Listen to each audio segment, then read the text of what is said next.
On this episode, we're continuing the theme of mindset and communication skills that are going to help you sell a bunch more homes and have a better life, live a happier life, have better relationships, and get what you want out of your career and out of your life. So today, I'm going to give you a recap of the mindset, the mental reprogramming retreat that I went to in Scottsdale, Arizona last week, giving you some actionable tips that you can start doing right now to start thinking like somebody who sells at the level you want to sell at. Start thinking like somebody and acting like somebody who has the results that you aspire to. I'm going to help you do that today.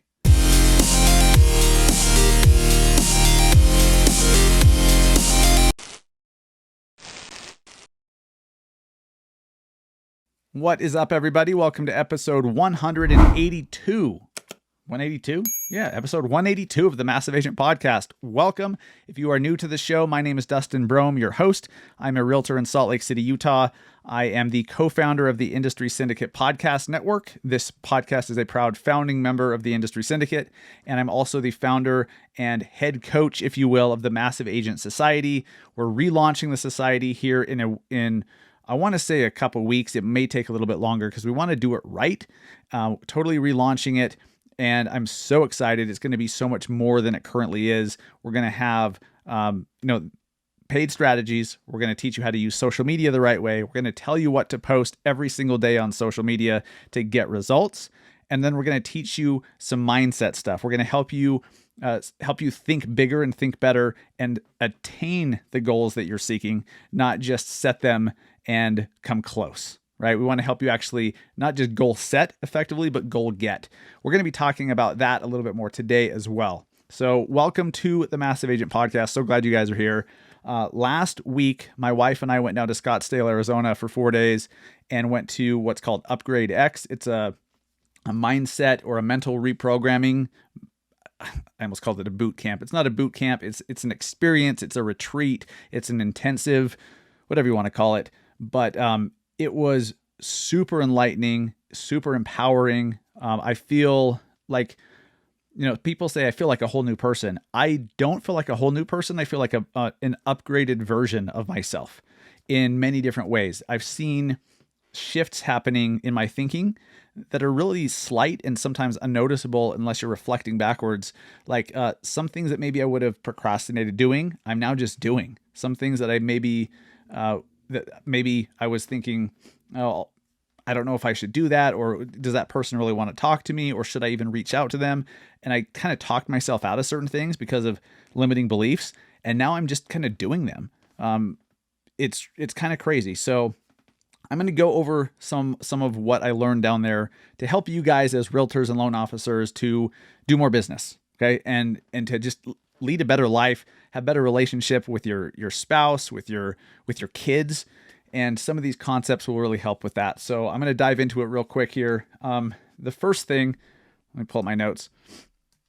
The first thing, I want to tell you a story. Okay, this is kind of crazy, and I'm jumping right into kind of a crazy story, but I think it's better told now, and then we get into some tactics. So I'm not a super emotional person. I'm not somebody that cries all the time. I don't have super highs and super lows. I think I'm pretty even keeled, and I just don't consider myself emotional. So we're down there, and part of this, I believe it was day one. On day one of the thing, they did an exercise where we let go of any negative reactions that we had to certain emotions. And one of them, one was hurt and pain, fear, sadness, and a couple others, but sadness was crazy. So as we're reflecting on, what in our lives was at the root of any sadness that we may have, I'm thinking, I don't really have anything. Like, I've had stress, I've had ups and downs, I've had bumps in the road, I've had all that shit just like anybody has, but I don't really think I don't really have anything super sad in my past, right? And so what the exercise was to think back as young as we possibly could to a point in our lives where we first remember being sad. And I'm like, how in the hell can I remember the first time I was sad? And ideally you want it to be between age 1 and 7. And I'm like, I have no idea. I can't remember what I ate last week. I can't remember where I went yesterday, let alone the first time in my life I was sad. And so something that I also learned is how to trust your unconscious, trust your, also known as your gut. And I'd heard that before. I usually do trust my gut when it's conscious, but then sometimes just letting something, fall out of your mouth. Like I've learned that sometimes that is the right answer, or that's reality, or that's a memory that you just have forgotten about or suppressed for whatever reason. So I'm thinking, okay, what the hell was I sad about? And I kind of went with it, and I'm like, I think when I was 3 or 4, a friend left me. A friend moved away or left, and I was super sad about it. But I have no conscious memories of that. It just kind of came out, and I'm like questioning it. Like, is that even real? Did that even happen? And so then I'm like, I wonder if that actually happened. So I texted my mom during one of the breaks, and I was like, hey, around age 3 or 4, did I have a friend that left that I was super sad about? I can't, it seems like maybe I did, but I can't remember. And my mom texts back. She's like, yeah, you don't remember your friend Tara and Jenny? I'm like, what? Apparently, the neighborhood that I grew up in, I moved to the neighborhood that I grew up in for most of high school at around age 4. But I guess they were neighbors and they were friends, these 2 sisters. They moved away when I was 2 or 3, I think. And I remember it now that I was reminded of it, but at the time I just had no idea. I was so sad that they moved. I grabbed all my shit, all my toys, I put it on the bed, and I made a moving truck. I remember the moving truck, but I thought it was just a fun game I was playing. I don't remember any sadness attached to it, any of that. So it taught me, the reason that I'm telling this story is sometimes there's stuff holding you back that you don't know is holding you back. There's stuff that's causing certain emotions that then help make you react a certain way, and you don't know why. You don't know that it's happening because it's in the past. It's suppressed. So it was super interesting. I was able to, I can't even believe the shit that's coming out of my mouth sometimes that I'm so conscious of this stuff now. It's kind of crazy, but I was able to release it and think, what's the emotion that I want to replace that with? And that was kind of a powerful exercise to do consciously. But it also taught me to trust my unconscious, trust my gut more, because I knew that had happened, even though I consciously didn't remember it. Pretty wild shit. Okay, so let's get into some tactical stuff. Hypnotic language. Okay, and I went over this with my team on Tuesday at our team meeting, and I got some really good feedback. So that's why I wanted to do this on the podcast today. I can dive a little bit deeper. I can give a little bit more context, and I want to share it with you guys as well. But there's something called hypnotic language or suggestive language. Certain things that we say or certain phrases that we say that suggest certain things to people. Okay. So for example, if I tell you, don't think about a pink elephant, what are you thinking about? Right? You're thinking about a pink elephant. Just because you were told not to doesn't mean anything, right? So the word not doesn't even register. You're thinking about the pink elephant, okay? So remember that. Don't think about listing your house with me tonight. I don't want you to think about making an offer tonight. I don't want you to think about that right now. I don't want you to think about making your first offer. Okay? I mean, these are some things you can do to suggest certain concepts into people's minds that you want them to do. Now, I'm not suggesting that you try to get them to do anything you don't want them to do. This doesn't work if they don't want to do it. This works because you're helping them get out of their own way. Do you see how maybe this could be helpful as a realtor? Right? But it's not like we ever have clients that get in their own way, right? It's not like we ever have clients that overthink shit and are getting in their own way. Never happens, right? But let's say it did. Let's hypothetically say sometimes buyers get in their own way, sometimes sellers get in their own way, and we know what they want. They've told us what their goal is. We just need to help them get out of their own frickin' way. So this suggestive language can help them subconsciously do that. All right, by planting the seed of listing with you tonight, or planting the seed of making your first offer tonight, making your first offer today. Okay, I don't want you to think about making your first offer today, but blah, blah, blah, blah, blah. Okay, suggestive language. So not can be very, very useful.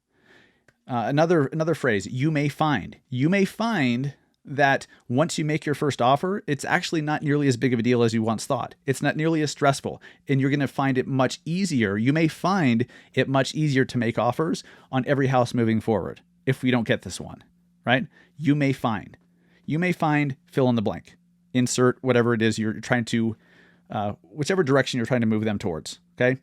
Have you ever is another phrase. So we have not, we have you may find, we have have you ever, and then there's notice. I'll talk about have you ever. Have you ever made a decision that you waited to make, you kind of kicked the can down the road, you procrastinated, and then once you finally made the decision and you committed, you realized you should have done it much earlier. And you were so happy that you did, but you were kind of pissed that you didn't do it earlier. Have you ever?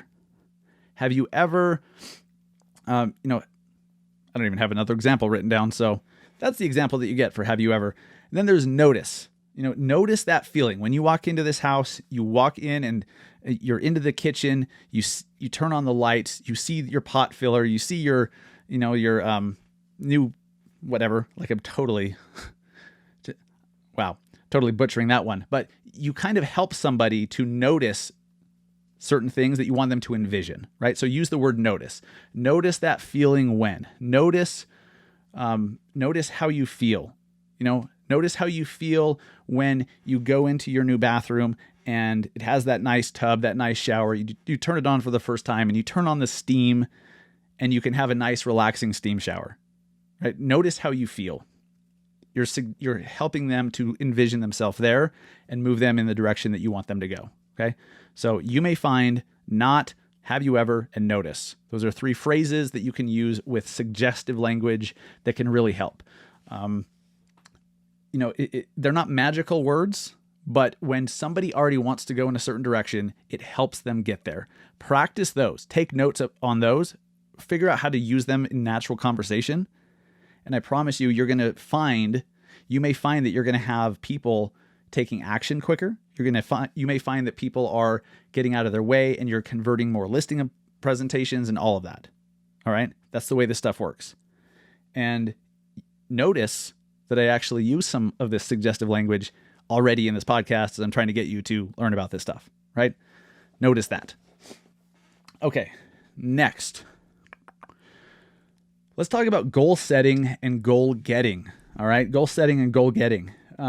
How many of you guys have your goals written down on paper? Okay. Hopefully you're saying yes, I do. But I would bet, like many, that you don't. Maybe you set goals, but you did it in your mind. But here's what you need to do. First, you must write your goals down. You must write your goals down. When was the last time that you visualized reaching that goal? What would it feel like reaching that goal? Let's say, to use a real estate analogy, when you first sell 100 homes in a year, when you first reach that level, what will that feel like? Where will you be when you first notice that you've hit that level? Where will you notice it? Will it come through your email? Will it be a text message? Will you see it in a dashboard in your CRM or something? Like, how will you know? What does that look like? What does it feel like? What will you be wearing? Okay, what will you be, maybe, are you sipping on a coffee at that moment? Right? So you have to envision that it has happened. Okay. So here's something crazy about the unconscious mind. It cannot differentiate between a memory and a thought. Yeah. Let me say that again. The mind does not know the difference. The unconscious mind does not know the difference between a thought and a memory. So you can suggest certain thoughts to it and it thinks it's a memory. And if it has a memory that's very pleasant and it's vivid, like very, very vivid, it wants more of it. It wants to get you there because it's like, hey, we were there. Like we did that. For example, a car. If there's a certain car you want, a Ferrari, a Lamborghini, a Tesla, a freaking Honda, whatever, a certain car that you want, okay, have you test driven it? If you have a car that you want or a truck, when was the last time you test drove it? If you haven't, you see where I'm going with this. You're already screwing up. You have to go test drive it. You have to know what the steering wheel feels like. You have to know what it sounds like. What does it smell like when you open the door?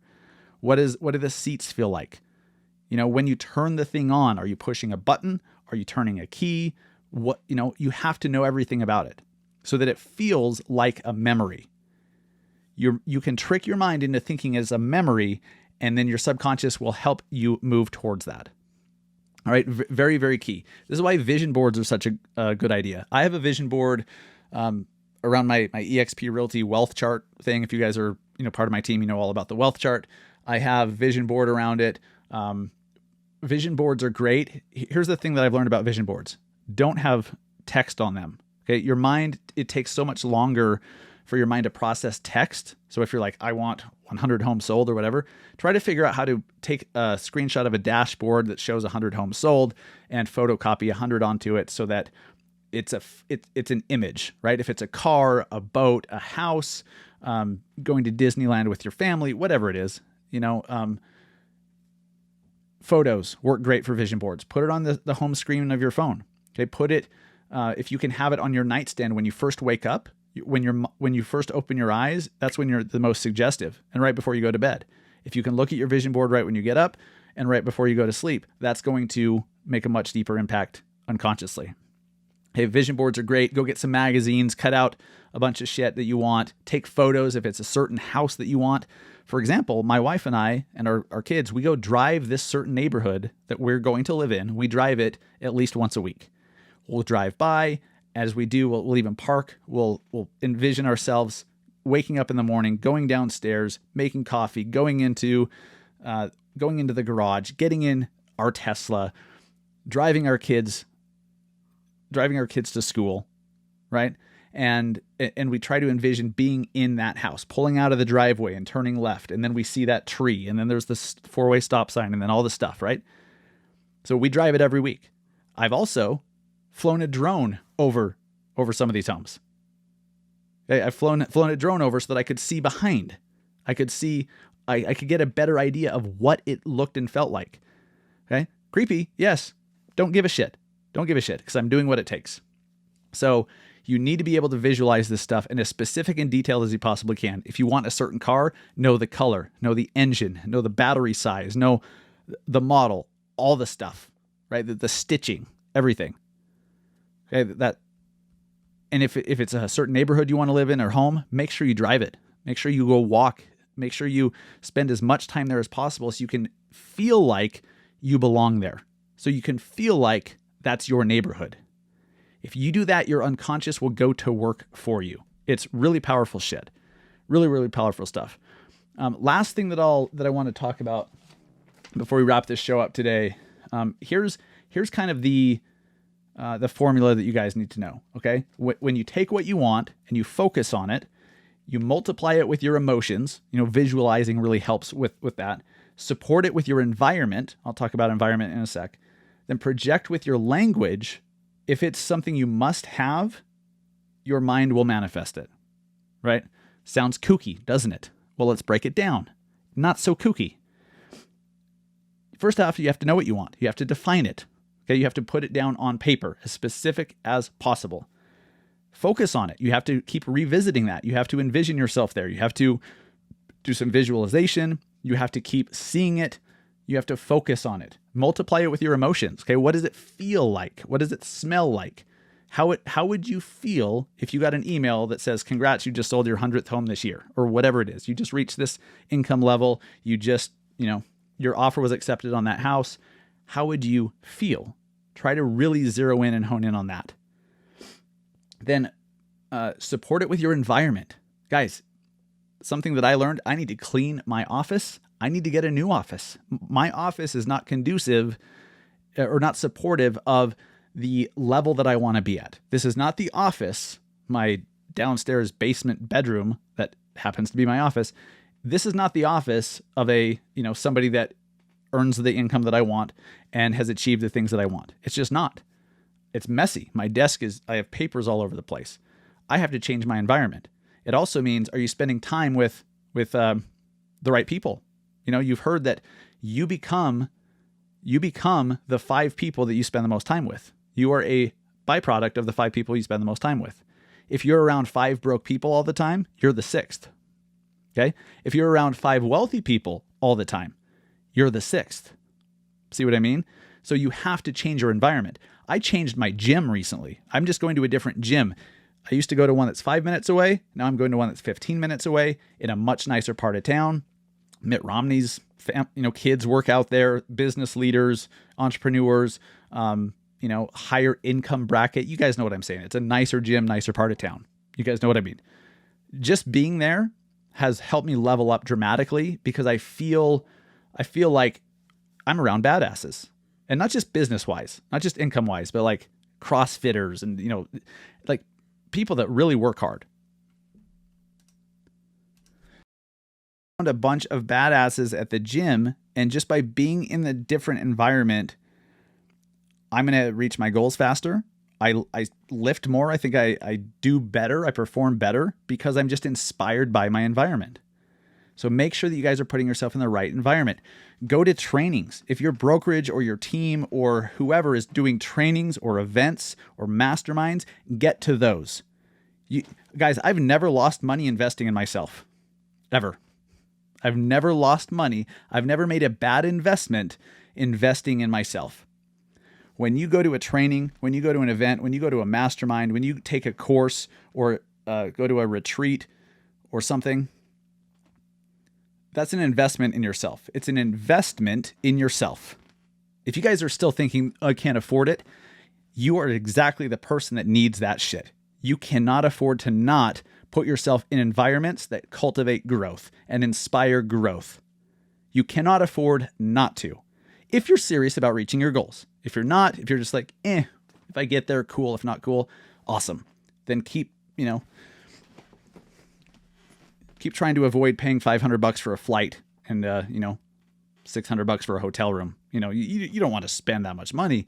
It's an expense, right? Yeah. Every time I've gone to a conference, a training, a mastermind, I look backwards and I'm like, wow, what an amazing ROI I've had. I met this one person. I learned this thing. This person led to this person, led to this person, led to this person. This led to this. I made this decision, and then this. That's all positive shit, guys. You have to put yourself in environments where you're inspired to grow and you're supported to grow. So go to stuff like that. Hopefully your brokerage has that stuff. Hopefully your team leader or, any person that you follow on social media, if they have courses or masterminds, go invest in it. Stop investing in Dogecoin and invest in your goddamn self for once. Ideally, you do both, right? Ideally, you do both. The real winners do both. Maybe not Dogecoin specifically, but you get the point, right? It's not an either or thing. Do I do this or invest in myself? Yes. Do it all. Figure out how to make it work. Lastly, project with your language. The things that come out of your mouth, you're listening to. When you say certain things, you're talking to yourself. You're convincing yourself for better or worse. So make sure that you're saying empowering things, supportive things. If you're like, oh man, it's just so hard. This market is just so hard. You're going to convince yourself this market's pretty hard. Sellers are just so hard to work with. It's so hard to get offers accepted. Man, it's just, I hate going to the gym. I hate eating well. I just don't understand why I do this, that, or the other. You're just convincing yourself of all the shit that you don't want. You have to project what you want with your language. And then if you must have it, if you've made a genuine commitment to whatever your goal is, if you must have it and you do all those other things, you'll get it. Okay? It takes action. It takes a lot of action, but all this stuff adds up to manifesting what it is you're trying to get, whatever goal you're trying to reach. Pretty important shit, guys. Pretty cool stuff. Let's see if there's anything else here. Last little tidbit that I thought was super interesting. Just like everybody else, I have some thoughts that are, based in scarcity. I have some thoughts that are limiting. I have limiting beliefs, just like everybody. I'm working past them. Here's the thing. If you could be conscious when you're thinking something like, oh, I can't do that, or so-and-so wouldn't want to do that. I couldn't possibly ask so-and-so to join my team. I couldn't possibly, sell a $1.5 million home. I've never done it before. I couldn't possibly.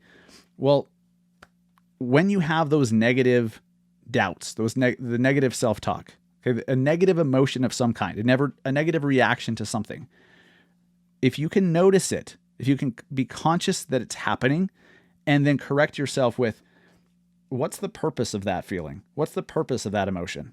Ask yourself consciously, what's the purpose of feeling that way? And then what can I learn from it? This is wild shit. Okay. I've been doing this for the last week, and it's absolutely changed my life. It sounds hokey. It sounds crazy. It sounds weird. But if you catch yourself being negative, like, oh, I'll talk to them later because they probably don't want to talk to me. Wait, what's the purpose of thinking that way? And then what can I learn from thinking that way? What can I learn from this emotion? What can I learn from this fear that I'm having? It changes everything. Try it for the next week. Let me know what happens. You guys try this stuff for the next week, ideally for the next year, but for the next week or two, consciously work on this stuff. And those of you that do, send me a DM and tell me what's happened. I want to hear what's happened. You may find that crazy shit's happened. Your business has exploded. You picked up new clients. You've converted leads. You all of a sudden, somebody that hasn't been in your life forever came back in a very positive way. You may find that stuff just starts to happen. Okay. And notice when it does that it's stuff that you somehow manifested. Okay. This stuff happens. I'll wrap with this last little story. It's kind of crazy. So I've had lower back pain for a long time. I have 2 herniated discs in my lower back, and they're dry. Supposedly there's no more fluid in them, and it's constant pain. When I first met William, the guy, the main guy who does the UPGRD X intensive, he told me, he's like, well, what pressure are you putting on yourself? Lower back pain is usually caused by pressure that we put on ourselves. So what are you pressuring yourself to do? And for forever, I was like, I don't know, like pressure. What? I know I've had financial pressure in the past and stress just like everybody, but I couldn't think of it. And then we did this one exercise and I thought, you know what? I'm putting so much pressure on myself to achieve all my goals today. Like now, like I'm putting so much pressure on myself to do all this stuff. So he said, hey, you may notice that now that you're conscious of this, that you've addressed this pressure that you put on yourself, you may find that your back is actually feeling better. You may find that it feels that it's starting to heal itself. And I'm like, holy shit. And guess what's happened over the last week? My back has felt better than it has in years, like a significant improvement.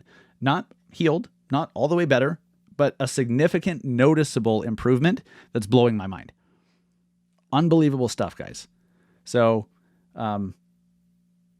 if you guys have questions, if you guys want to talk about any of this shit, or get my, anything, shoot me a DM on Instagram @MassiveAgent, but let me know how this is going for you. You guys that are actually taking this seriously and haven't turned this off by now because it's weird or hokey, or you just want a tactic. Those that just want a tactic, I promise you, if your foundation's fucked up, you're not going to do what you need to do to get the goal that you want. You're not going to do what you need to do to get the result you want. Okay. Some of you are so focused on tactics when you really need to look within and fix that first. And then the right tactics just happen. Hope this has been helpful for you guys. Have a great rest of your day. Have a great rest of your week. Please share this with somebody in the industry, your broker, your team leader, an agent you're friends with. Please share this with somebody that you think would get value. And I'll talk to you guys next week. Thanks for listening.